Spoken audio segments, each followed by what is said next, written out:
దాఖలున్నాయా? కనీసం వాళ్ళకి భరోసా కల్పించే ప్రయత్నం చేసిండా?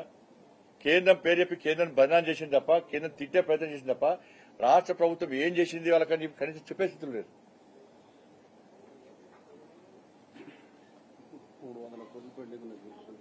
300 కోట్ల బిల్ పెండింగ్స్ ఉన్నాయి ఇప్పటికి కూడా.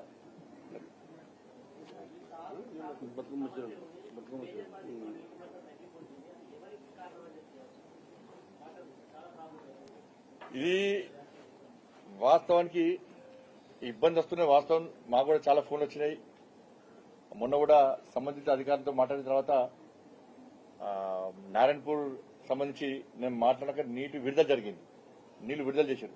సరే, అక్కడ స్థానిక ఎమ్మెల్యే కూడా ఒత్తిడి తీసుకొచ్చాడు, కాంగ్రెస్ పార్టీ ఎమ్మెల్యేను ఆయనే ఒత్తిడి తీసుకొచ్చిండు, నేను ఒత్తిడి తీసుకొస్తాం, నీళ్లు విడుదలైనాయి. కాబట్టి అధికారులు కూడా నేను ఇంకా నాకు తెలిసి కొంతమంది బీఆర్ఎస్ కు సంబంధించిన కొంతమంది అధికారులు ఉన్నారు, వాళ్ళు కావాలనే ఈ గ్యాంబ్లింగ్ చేస్తున్నా నాకు అర్థమైతలేదు. కాబట్టి దాని మీద ఇంతకుముందు అధికారులతో మాట్లాడినా నాకు సాయంత్రం వరకు విషయం చెప్పినా తప్పకుండా రైతుల పక్షాన ఉండడానికి మేము సిద్ధంగా ఉన్నాం. ఆల్రెడీ మా పార్టీ కూడా దానికి కార్యాచరణ రూపొందిస్తున్నది. ఎక్కడ ఇబ్బంది వచ్చినా కూడా మేము ప్రభుత్వం దృష్టికి, అధికారుల దృష్టికి తీసుకొచ్చి రైతులకు న్యాయం చేయడానికి మేము ప్రయత్నం చేస్తూ ఉంటాం. దీన్ని రాజకీయంతో ఆలోచించే ప్రయత్నం చేయం కూడా.